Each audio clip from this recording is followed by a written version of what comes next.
Bismillahirrahmanirrahim. Alhamdulillahirabbil alamin.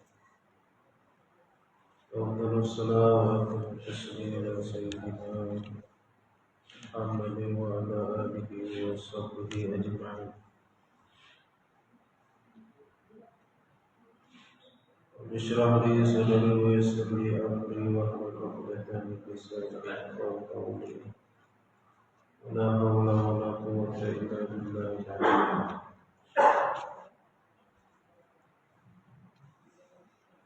Qala musanni rahimahullah ta'ala. Masalah ke-20, hukum makmum salam sebelum imam dengan niat mufaraqah. Hukum makmum bagi salam sebelum imam dengan niat mufaraqah. Kata dia, apabila makmum memberi salam sebelum imam dengan niat mufaraqah, niat mufaraqah pada tu imam lah. Ni ketika tahiyat akhir lah ni. Maka hendaklah dilihat jika perbuatannya itu dengan sebab uzur. Jika seseorang nak mufaraqah itu sebab uzur, tidaklah batal sembahyangnya. Tak batal sembahyang. Jadi kalau dia nak mufaraqah dengan imam tu ketika tahiyat akhir kerana ada keuzuran tu, tidak batal sembahyang. Dan di antara uzur itu, kata pengarang ni, apa perkara yang kata uzur tu, iaitu imam memanjangkan sangat bacaan. Imam panjang, doa panjang sangat tahiyat akhir. Itu contoh dia lah. Makmum pula nak berak, ibarat dia gitulah. Ataupun sakit perut ke, itu imam tu panjang sangat doa dia.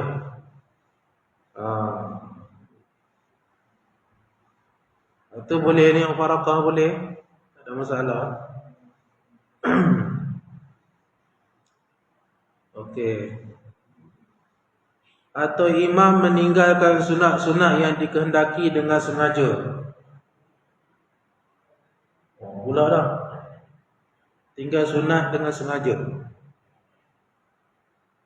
Seperti tasyahud awal dan kunut, atau bacaan surah dan sebagainya. Boleh ni mufaraqah tu. Mana imam tu dia tak buat perkara yang sunat.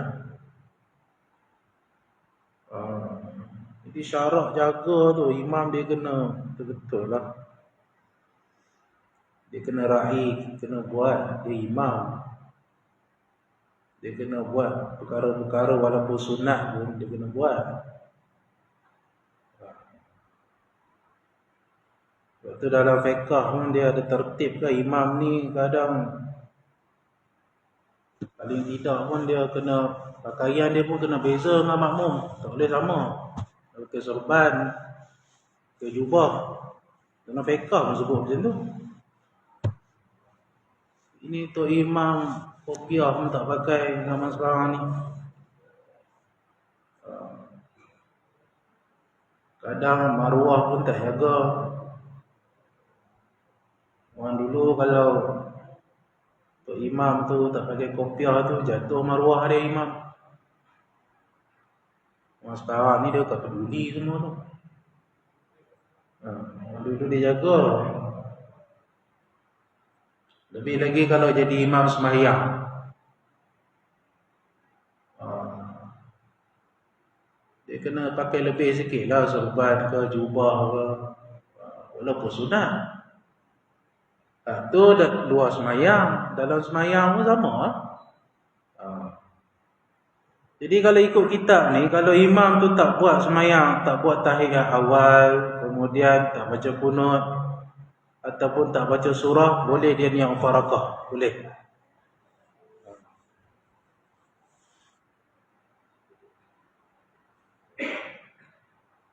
Dan jika ia berbuat dengan tidak sebab uzur, kalau saja je nak mufarakah tanpa uzur,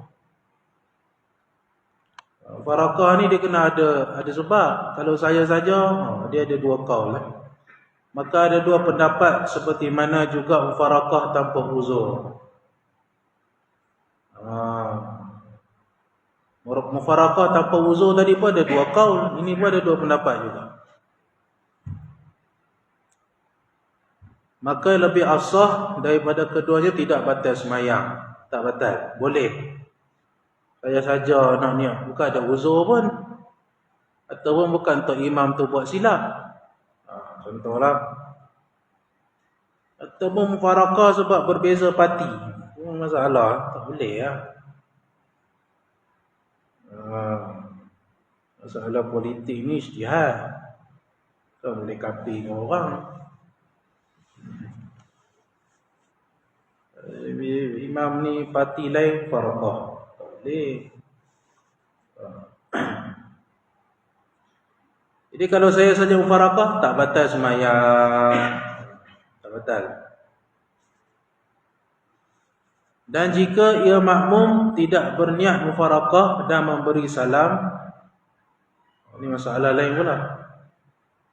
Dan jika ia makmum tidak berniat mufarakah dan memberi salam, sedangkan ia mengetahui dan sedar bahawa ia mengikut imam, maka batallah sembahyangnya sama sekali.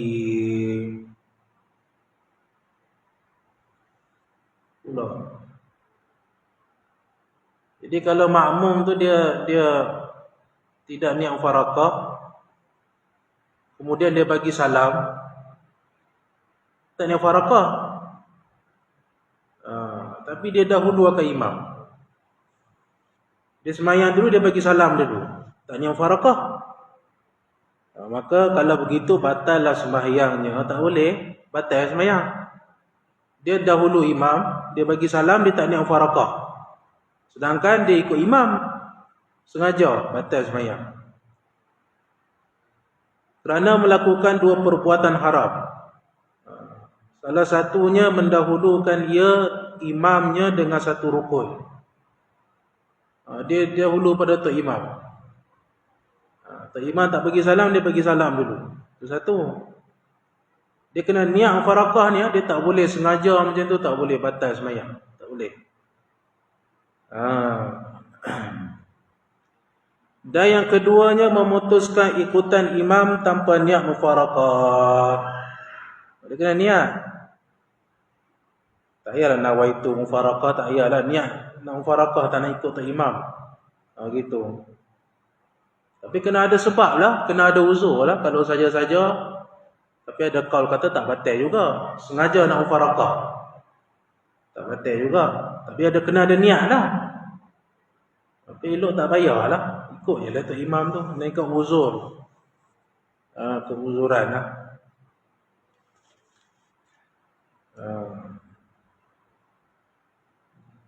Dan kedua-duanya adalah haram, hukumnya tak boleh, dah lah berdosa, terus sembahyang tak sah. Dan sesungguhnya telah dijelaskan demikian dalam kitab Kifayah pada bab solat Jemaah, solatul Jumaah.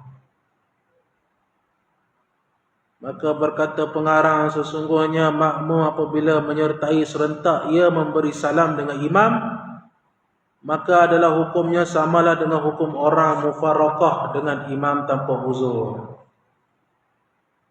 Jadi tak boleh bagi salam serentak, bagi tok imam dulu.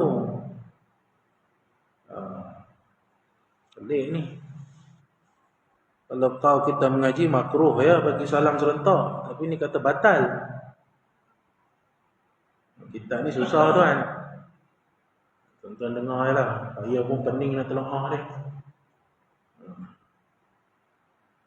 Dia kata situ, sungguhnya makmum apabila menyertai serentak ia memberi salam dengan imam, maka adalah hukumnya samalah dengan hukum orang mufaraqah dengan imam tanpa uzur. Dan tidak berniat mufaraqah, dan iaitu batallah sembahyangnya. Betul. Jadi bagi salam ni bagi tok imam lah dulu. Kalau tok imam tu dah sampai alaikum tu, kita boleh paling dah. Assalamualaikum warahmatullahi. Kita boleh dah tu. Ataupun kalau makmum yang masbuk, dia boleh berdiri dah. Hukum yang pertama tu, Assalamualaikum tu, makmum yang masbuk boleh berdiri dah. Tak perlu tunggu salam kedua, tak apa. Tapi banyaknya orang dia tunggu salam kedua. Dah bagi 2 salam pun naik. Sebenarnya boleh dah. Pertama tu Assalamualaikum tu, boleh dah naik.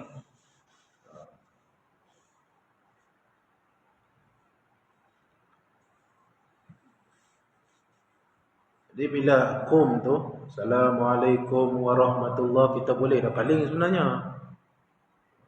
Tu imam, Assalamualaikum warahmatullahi. Kita pun Assalamualaikum. Boleh dah. Tapi banyak kita tunggu. Tunggu pun elok juga. Tapi kalau ikut hukum sah dah kalau kita nak buat tu. Jangan serentak lah. Imam Assalamualaikum, kita pun Assalamualaikum. Biar imam habis kum dulu. Berpaling tu sunat. Bagi salam tu rukun qauli. Baik tu tak batal sembahyang orang yang sujud lama, imam dah bagi salam dah. Tak bangun lagi. Kau ingatkan mati ke? Tak mati pun. Contoh lah kan. Tak batal. Itu rukun qauli. Cumanya pelik lah. Kenapa nak sujud lama-lama? Sembahyang sunat tak nak sujud sampai subuh pun. Sembahyang fardu ni kadang lebih-lebih. Bagilah salam tu ke.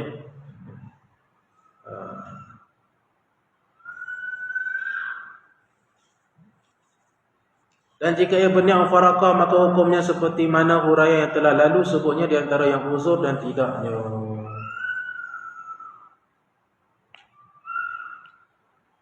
Telah menjazam oleh Syekh Al-Qamuli dalam kitabnya Al-Jawahir pada sifat sembahyang bahawa makmum apabila salam ia sebelum memulai imam salamnya, saya batallah sembahyangnya.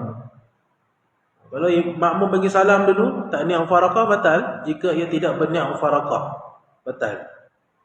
Dan jika ia niatnya, maka padanya khilaf pada mufaraqah tanpa uzur. Mufaraqah tanpa uzur ni khilaf. Tapi eloknya janganlah. Buat apa nak mufaraqah? Tak ada uzur mufaraqah, buat apa? Hilang pahala lah. Kalau ada uzur tak apa, nak berak ke, nak kencing, ataupun yalah panjang sangat atau imam tu berdoa kan. Tahiyat akhir tu kan doa dia panjang. Lepas pada yang wajib tu, Allahumma inni uqaddim apa tu? Allahumma inni a'udzubika min fitnatil mahya wal mamat.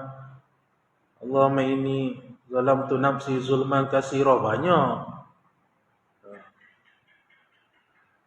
Jadi dalam sembahyang ni atau imam ni dia sunat-sunat tu jangan panjang sangatlah. Pendek lah. Tapi subuh Jumaat tak apa. Waktu orang tulis kat Facebook tu, ustaz juga tu lah masalah dia tu. Kena ra'i makmum. Kalau tidak subuh Jumaat tu baca pendek-pendek je. Orang nak kerja katanya. Pulah dah. Jadi tok imam ni tak cerdik. Subuh Jumaat baca panjang-panjang. Betul ke tuan cakap gitu?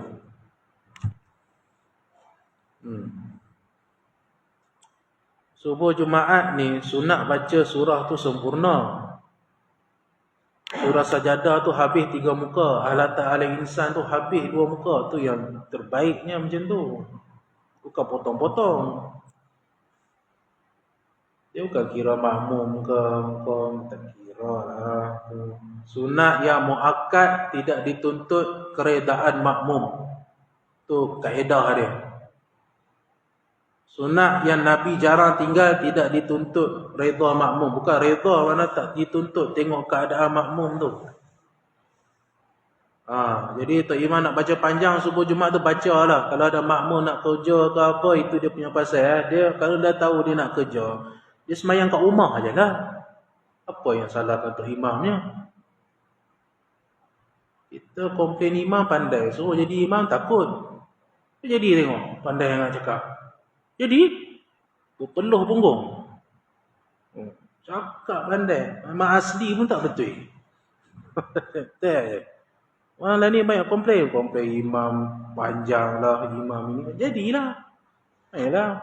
Jadi tok imam kan gaji banyak sangat pun. Semua kedekut tak hidup masin dia. Banyak ada 3-4 ribu bagi. Hampa komplain pandai. Tempat lain lah kat sini lah. Dalam Facebook tu. Jadi ya. Kaya ke jadi tok imam itu? Mana ada duit? Tok imam kena ikhlas, jangan ambil duit. Tu orang lah ni.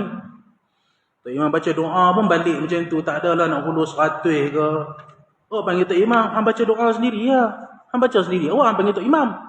Mana hang tahu tok imam ni berkat. Pilihan Allah pada dia. Amanah Tuhan bagi dia boleh tanggung. Hang panggil dia. Kalau dia hang baca sendiri ya. Apa panggil tok imam? Tak. Panggil kat imam marilah. Follow lah sikit. RM70. Lah ni tak apalah doa pun. Dah orang komplain pandai dalam Facebook tu kan. Oh komplain aja. Tok imam ni tak pandai ra'i makmum lah. Tok imam ni tak erti tu ini. Dah ente lah. Tengok dia jadi pun macam ni terketar-ketar ni. Orang tahu. Tinggi rendah langit ni. Imam ni aminullah fil ard tu. Imam ni amanah Allah di muka bumi. Imam tu. Imam semayang. Kalau dia kata qomat, wajib qomat. Tu kaedah dia. Bukan tengok jam tuan. Banyak kita tengok jam. Bunyi qomat. Kita ada tengok tok imam tak? Selama ni. Tengok dah tok imam saya nak qomat. Sedangkan nak suruh qomat ni siapa? Imam. Itu syarak, tu fiqh. Imam kata qomat, jalan. Kita tak ada, kita tengok jam. Bila qomat tok imam tak ada, mula kelang kabut. Zuhur asar bolehlah kelentong. Maghrib isyak boleh. Awak lah. Tahu kan. Jadi bila nak qomat tu tengok imam. Imam pun bukan tengok jam ni, kaedah aja. Waktu qomat 10 minit. 1 jam. Imam dia macam tu. Imam dia, tapi imam kita tawaduk. Diam. Tak cakap apa. Tu kena mengaji lah. Kalau nak jadi imam kaya, jadi imam Putrajaya boleh lah. Kaya. Imam surah apa?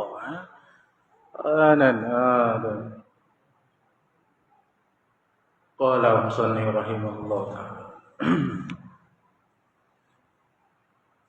Jadi subuh Jumaat tak apa, baca panjang pun tidak perlu redha mana bukan redha, maknanya tak perlu tengok keadaan makmum tu. Kalau engkau sakit jantung ke, engkau gaut ke, engkau nak kerja ke, kena panskak 6:30 pagi ke, itu kau punya pasal. Sini nak semayang subuh Jumaat nak baca habis. Kalau pukul 7 lah habis. Macam tu. Betul ke Ustaz? Betul, buka kitab Majmu' lah, Syarah Muhazzab Imam Nawawi pun tengok. Tak perlu tengok keadaan makmum. Kalau lain tak apa. Subuh lain tengok ada Pak Haji ni sakit kan.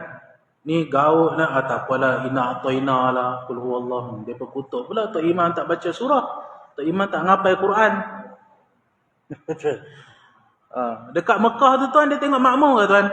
Dia tanya ni. Dekat Mekah Madinah tu dia tengok makmum tak? Baca pendek-pendek tak? Ada panjang-panjang semua baca. Tapi orang pergi semayang. Tak ada dia nak tengok belakang pandai lagipun memang subuh ni sunat panjang bacaan dia.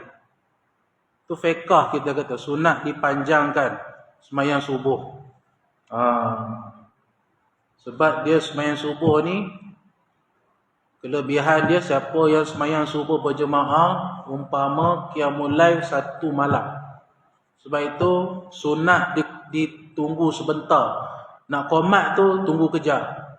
Tapi sini kita tak amal lah. Sini orang nak cepat je ni, kira ni jalan. Kalau dekat tempat lain, dekat madrasah tu, dia tunggu kat setengah jam.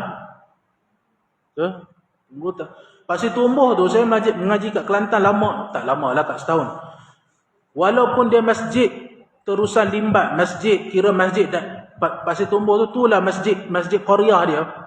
Qomat lambat. Walaupun subuh. Pasal apa? Dia tunggu tok guru turun. Oh tidak, kalau bang pukul 6, 6.40 baru qomat. Orang kerja dia main kat rumah. Dia main kat rumah. Jangan komplain. Jangan komplain, main kat rumah boleh. Itulah. Allah, kerja agama ni gitulah. Jadi tu imam ke apa, itulah nasib lah.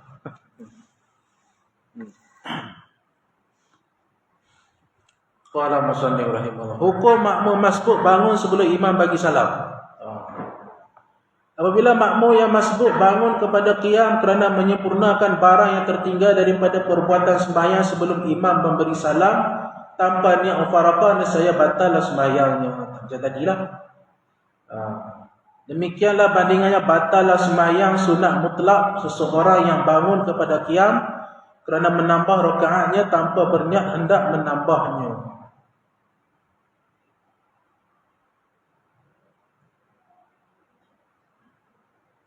Ini macam mana nak faham tu? Apabila makmum yang masbuk bangun kepada qiyam kerana menyempurnakan barang yang tertinggal daripada perbuatan sembahyangnya sebelum imam bagi salam. Dia bangun, imam tak bagi salam, bangun tak? Tanpa niat mufaraqah, nescaya batal lah sembahyang. Batal lah. Sebab itu kaedah dia bila macam mana ada satu, kalau kita berada di rakaat bukan tempat duduk kita, tu kaedah dia. Kita ikut tok imam. Masa imam tu tahiyat akhir, kita sembahyang Zuhur contoh. Imam tahiyat akhir, kita masa tu rakaat ketiga. Imam tahiyat akhir, kita rakaat ketiga. Jadi ketika mana imam bagi salam, kena bangun terus, tak boleh tunggu-tunggu dah. Kalau tunggu batal. Itu kena segera tu. Kena hati-hati. Sebab itu bukan tempat duduk kita. Sebab kita rakaat ketiga. Itu kaedah dia. Jangan tunggu-tunggu terus bangun. Kalau kita tunggu, batal. Tok imam bagi salam je, naik terus. Gitu. Sebab bukan tempat duduk kita. Pasal kita rakaat ketiga, dia rakaat keempat. Kita kena tambah satu rakaat lagi. Jadi bila tok imam bagi salam, naik terus. Jangan tunggu relax dulu. Jangan tunggu salam kedua, tak apa. Terus Assalamualaikum warahmatullahi, bangun, tambah. Tu. Tapi masalah ni, dia bangun, tok imam tak bagi salam lagi. Batal lah. Tak boleh lah. Batal sembahyang. Demikianlah bandingan batal sembahyang sunat mutlak seseorang yang bangun kepada qiyam kerana menambah rakaatnya tanpa berniat hendak menambahnya. Sama lah. Kalau dia ikut orang, dia sembahyang, walaupun dia sembahyang sunat pun, dia ikut orang. Kan? Orang dia tanpa bagi salam, dia terus naik, tak niat nak tambah sunat tu, batal tak boleh juga. Gitu. Boleh. Masalah ke-22, wajib makmum mengikut imam pada segala perbuatan sembahyang. Ketahui bahawa keadaan makmum serta imam berputar ia di antara muwafaqah dan musabaqah dan musawaqah. Ini istilah ni.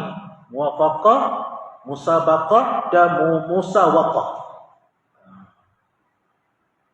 Dan erti musabaqah. Dan erti musabaqah itu ialah mendahului makmum di atas perbuatan imamnya. Itu mana musabaqah? Ada ketika musabaqah tu wajib. Ada ketika mana kita wajib mendahului tok imam. Boleh. Ketika mana tok imam salah. Tok imam duduk rakaat ketiga pada sembahyang isyak. Rakaat ketiga duduk, wajib makmum bangun. Maksudnya dia kena bangun. Jangan dia duduk dengan tok imam, subhanallah, dia kena bangun. Jangan duduk. Pasal imam duduk pada tempat salah, wajib dia tunggu kat qiyam. Tu kaedah dia, wajib mendahului tok imam. Tu tak batal. Tapi kalau duduk tahiyat awal, atau imam tertinggal tahiyat awal, hak tu makmum wajib naik. Kaedah dia, makmum wajib naik, tak perlu tahiyat awal. Dan tok imam pun dia tak boleh duduk terus. Kalau orang kata subhanallah, dia dah berdiri togak dah. Lepas tu makmum ni cerdik sangat. Subhanallah, dia pergi duduk balik, batal sembahyang. Pasal tu sunat. Tapi banyaknya kita berjalan macam itulah kaedah dia. Subhanallah, tok imam duduk balik. Habis. Ada kan? Tengok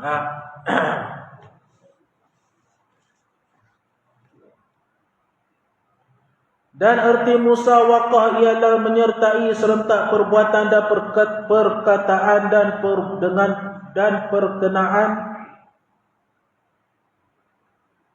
Aduh, ni apa Kena tengok hak Arab.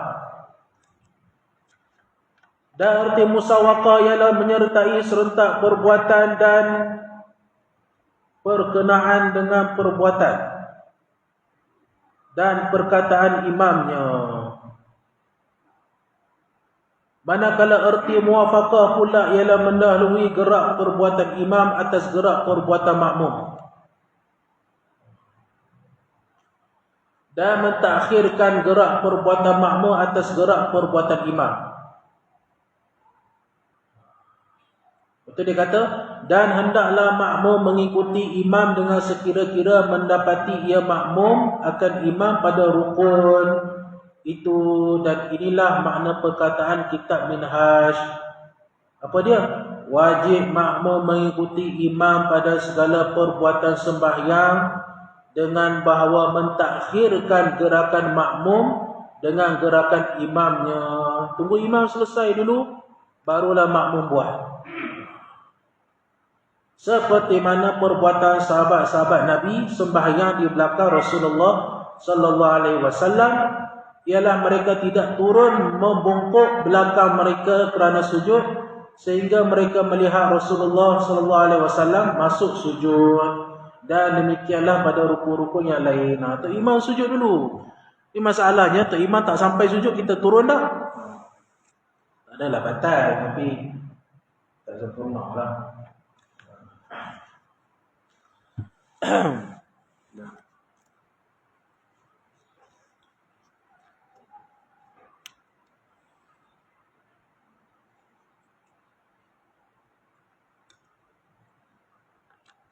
Masalah 23, huraian hukum muwafaqah, musabaqah dan musawaqah. Orang yang sembahyang berjemaah tidak simpang ia daripada bahasa dia tu kan. Orang yang sembahyang berjemaah tidak tersimpang, makna tidak boleh elak ia daripada 3 bahagi. 3 bahagian ini, muwafaqah, musabaqah dan musawaqah. Dia ada 3 tu. Maka musabaqah, kata dia, maka musabaqah itu iaitu mendahului gerak sembahyang makmum atas gerak sembahyang imam. Itu makna musabaqah.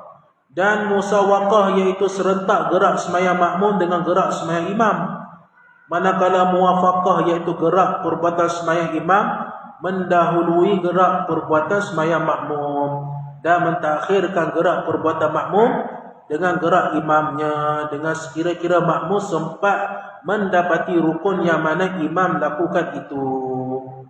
Macam tadilah, seperti yang ditunjukkan oleh sahabat-sahabat Nabi sallallahu alaihi wasallam ketika mereka sembahyang di belakang Rasulullah sallallahu alaihi wasallam. Dan 3 bahagian itu ada di antara haram dan membatalkan sembahyang hukumnya. Hati-hati. Macam mana? Seperti mendahului makmum akan imam dengan 2 rukun. Macam mana 2 rukun tu? Mana makmum tu dah sujud dulu. Dia dah rukuk, dia dah i'tidal dulu. Itu batal. Kalau 2 rukun batal. Tetapi tidak batal sembahyang seperti mendahului ia akan imam dengan 1 rukun yang bukan takbiratul ihram dan salam. Kalau 1 rukun tak batal lagi. Dia rukuk dulu sebelum imam. Tak batal lagi. Baru satu. Untuk kaedah dia tak batal lagi. Okey. Tapi kalau takbiratul ihram dia sebelum imam, tu tak boleh batal lah. Ataupun bagi salam dulu sebelum imam, batal. Tapi kalau lain, tak batal lagi. Satu rukun tak batal. Kalau dua rukun, batal. Ingat tu. Dengan syarat ia tidak berniat putuskan kedua ikut imam dan ia masih tunggu di tempatnya. Jadi kalau dia rukuk, contoh masalah macam ni. Kalau dia sembahyang berjemaah, tiba-tiba dia rukuk dahulu sebelum imam rukuk. Maka kalau dia tak niat mufaraqah, masih sembahyang masih tak batal. Cumanya dia kena tunggu di situlah. Dia tunggu ketika rukuk tu. Tu. Tak batal lagi, kadang dia tak sengaja. Betul tuan, tak sengaja kan.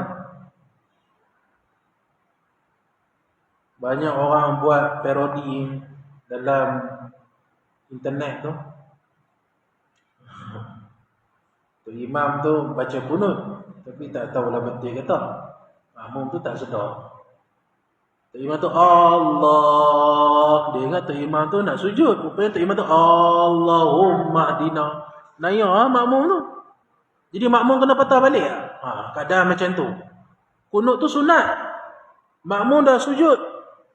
Makmum kena naik. Makmum tak wajib naik. Dia boleh tunggu hutang sujud tu. Sujud pada muka. Tapi Tok Imam tu nanya ke orang, tak baiklah tuan. Jangan buat kelaku macam tak elok. Allahumma makmum lah. Lang kabut dah tak tahulah betul tak video tu. Wallahualam. Jangan jadi Tok Imam nanya ke orang, sian orang. Bismillahirrahmanirrahim. Yasin. Allahu Akbar. Nanya kan. Memang makmum mengumpat Tok Imam. Hak tu memang kena mengumpat Tok Imam nak bermudah-mudah. Betul ada negeri Pantai Timur tu sembahyang tarawih 10 minit 8 rakaat. Tuan-tuan, 10 minit rupanya dia baca macam tu. Alif lam mim Allahu Akbar. Memanglah patutlah penuh. Orang duk cari mana masjid yang sembahyang dia pendek pasal boleh lepak lagi. 10 minit viral tu. 10 minit belah-belah Pantai Timur tu tuan. Saya tengoklah video tu penuh sampai malam ke-20 pun penuh. Rupanya Bismillahirrahmanirrahim. Yasin. Allahu Akbar. Memanglah. Tuan-tuan pun suka macam tu. Orang ni copet habis ni boleh melepak lagi. Dia kira duk lepak makan moreh. Ya Allah. Betul kita ikut nafsu tuan. Bulan puasa pun cari yang pendek-pendek je. Kalau Tok Imam tu panjang-panjang, ini tak boleh lah. Surau ni jangan lah. Surau tahun ni buat apa? 20 kan? Tak mahu ni. Tu 20. Pihak 8. Betul lah kita dengan Tuhan ni berkira semua. Nak jawab apa ke akhirat nanti. Semayang pun pilih pendek-pendek. Memanglah semayang sunat. Tapi Allah. Yang tarawih laju-laju. Macam kat Indonesia tu lagi teruk. 20 rakaat 10 minit Haji. Settle. Janganlah. Sekolah. Jadi kalau macam tu, makmum tunggu lah. Makmum tak payahlah patah balik. Dia tunggu je. Boleh nak patah balik dengan syarat tak sempurna lagi rukun sujud tu. Dia baru nak turun, macam baru nak dia nak sujud tapi keadaan dia macam tunduk. Imam pun Allahumma hdina. Boleh kembali, tak apa. Tapi kalau dia dah sujud, dia tunggu situ je, tak apa. Tunggu situ je. Sujud tak apa, dia rukun panjang, tak apa. Kalau Tok Imam tu baca tambah-tambah lagi kan. Tambahlah ni kunut nazilah pula kan. Allahumma suril Islam wal muslimin wal mustada'afin. Ikutlah. Tapi kunut tu yang maksurnya yang itu. Itu tak apa. Yang tambah-tambah ni Palestin, Iraq. Itu jangan panjang-panjang sangat. Jangan panjang sangat itu. Satu tak warid. Allah masuk Allah setengah tu tambah Amerika pula dalam doa kunut kan. Ya Allah laknatlah Amerika. Boleh lah kan macam tu. turunkanlah bala pada Amerika. Amerika tu orang Islam pun banyak sana. Tak kesian. Boleh kan? Israel tu pun ada orang Islam sana, masjid pun ada. Itu benda akhir zaman ni kena tengok elok-elok. Perhati elok-elok.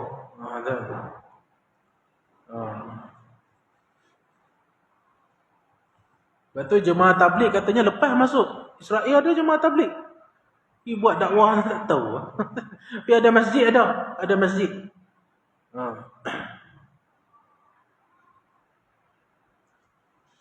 Dulu ada Imam Masjidil Haram doa macam tu kan. Allahumma la'na Amerika. Disebut. Lepas tu kena tangkap. Standard lah. Zaman lah ni terang-terang tangkap. Kena bunuh kot.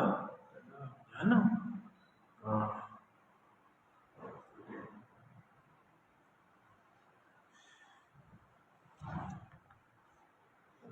Jadi mendahului ia akan iman dengan satu rukun yang bukan takbiratul ihram dan salam. Dengan syarat yang tidak berniat putuskan kedua ikut imam dan ia masih tunggu di tempatnya. Tunggu situ. Seperti mendahului ia dengan rukuk selepas ia membaca Fatihah atau dengan sujud selepas ia iktidal. Dia mendahului rukuk. Ada orang tak sedar. Rukuk lah.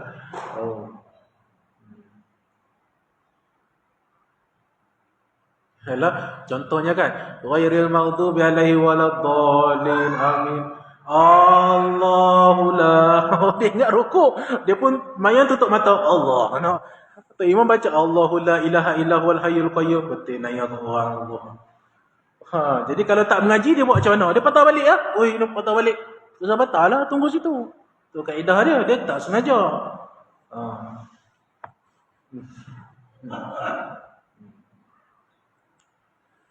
Tetapi luput fadilat jemaah. Tapi fadilat sembahyang jemaah luput, tak dapat pahala. Dan di antara makruh dan luput ia pahala jemaah iaitu musawaqah serentak dengan perbuatan imam. Dan di antaranya sunat hukumnya dan dapat fadilat jemaah dengan sempurnanya iaitu 27 atau 25 darajat. Jadi kalau serentak dengan tok imam tak dapat pahala jemaah. Rugi lah. Letih lah.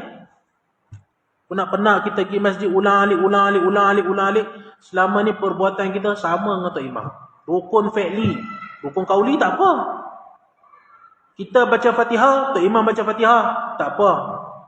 Rukun qauli dimaafkan. Lepas tu dalam fiqh kata boleh makmum baca Fatihah walaupun pada sembahyang yang kuat sebelum serentak dengan imam, boleh. Hukum dia boleh. Makmum pun baca, tok imam baca, boleh. Hukum dia boleh. Tak makruh, tak batal sembahyang. Sebab mungkin dia tahu tok imam ni laju. Dia kadang ada macam tu. Tok imam ni dia sembahyang dia laju. Tak tahulah dia nak kejar apa, tak tahulah, semua kena laju-laju. Jadi kalau serentak tak batal. Tapi kalau pada takbiratul ihram serentak batal. Kalau nak dapat 27 atau 25 kena ikut cara Rasulullah dengan sahabat sembahyang. Maknanya imam dulu barulah makmum. Imam ni besar. Kita kena ubah tu, kita nak qomat tengok muka tu imam. Boleh tak qomat? Style dia gitu. Termasuklah kalau saya jadi tok imam pun saya akan tengok imam dulu. Pasal imam yang dilantik tu lagi afdal sebenarnya daripada ustaz yang mengajar. Tapi kalau reda dia kata tak apa ustaz, pergi lah. Reda lah. Tu kaedah dia. Besar ni imam ni. Kalau ada wakil rakyat datang sekalipun imam tu besar lagi. Imam tu besar lagi kedudukan dia. Imam dia panggil imam lantikan. Ke-24 wajib makmum mendahului imam. Ada yang wajib makmum dahulu pada tok imam. Mana? Kadang-kadang wajib bagi makmum mendahului imam, iaitu seperti masalah apabila imam duduk bukan pada tempatnya. Macam saya kata tadi ya. Seperti ia duduk pada rakaat yang pertama. Tok imam pun kan. Yalah dia manusia tu, dia bukan robot. Janganlah marah dia.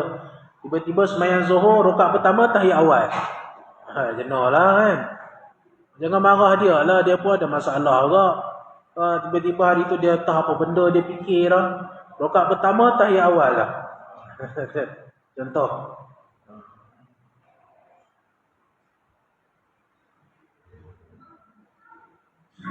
Tempat saya dulu pernah berlaku tuan sembahyang Zuhur kan. Imam orang tua. Masa tu speaker luar buka. Jadi waktu tu qomat tak apa dia pun Allahu Akbar. Bismillahirrahmanirrahim dia baca kuat. Yalah tu imam tua dah kan. Dia bukan robot. Lepas tu alhamdulillah tu boleh slow balik. Lupa. Yang lagi satu ni cerita waktu kecil ni. Tok Bilal tu dia azan. Dia kalau subuh biasanya dia akan pakai rida. Macam ni kan kain ni dia akan pakai. Sebab sejuk. Tapi waktu tu maghrib dia pakai. Dia pun azan. Padahal tu maghrib. Lepas hayal falah, as-salatu khairun minan naum. Orang pun, "Oi, ni maghrib ni." Bodoh. Dia manusia tu, jangan marah dia. Kalau dia gaji 10,000 boleh lah nak maki dia. Gaji dia pun tak ada. Gaji Tok Bilal berapa? Surau bagi. Adalah, boleh lah. Boleh lah, alhamdulillah lah. Itu sudah marah lah. Orang jerit. Oi, kata ni maghrib ni. Meninggal dah Tok Bilal tu. Saya balik kampung baru ni tanya kawan saya, hidup lagi ke? Meninggal dah. Suami isteri meninggal dah. Cerita kan. Sama ada dia duduk pada rakaat yang pertama atau rakaat yang ketiga, maka wajiblah makmum mendahului iaitu terus berdiri dan menunggu imam dalam keadaan berdiri. Dan jika ia duduk serta imam, nescaya batallah sembahyang. Banyaknya kita macam mana? Kita duduk dengan tok imam. Banyak macam tu. Imam duduk, kita duduk. Tu kita tengok orang sebelah. Mula kelang kabut. Aku ni betul tak betul? Betul tak betul? Maka kena berdiri. Dan jika ia duduk serta imam, nescaya batallah sembahyang, dan disunatkan bagi makmum bahawa bertasbih, membaca tasbih untuk menyedarkan imam supaya ia qiyam berdiri. Sunat dia kata subhanallah. Masalah ke-25, makmum yang masbuk sebelum ia menghabiskan baca Fatihah, imam tunduk rukuk. Wallahu a'lam bishawab. Allahumma ftah alaina bil ilmi wa hifzi wal fahmi kama fatahta al anbiya ka ulika ibadika sholihin. Nafir lana wa ikhwana alladhi sabaku bil iman. Jangan fi qulubina ghillan lil ladzina amanu rabbana innaka ghafurur rahim. Sallallahu ala sayyidina Muhammad wa ala alihi wa sallam. Alhamdulillah rabbil alamin. Al-Fatihah.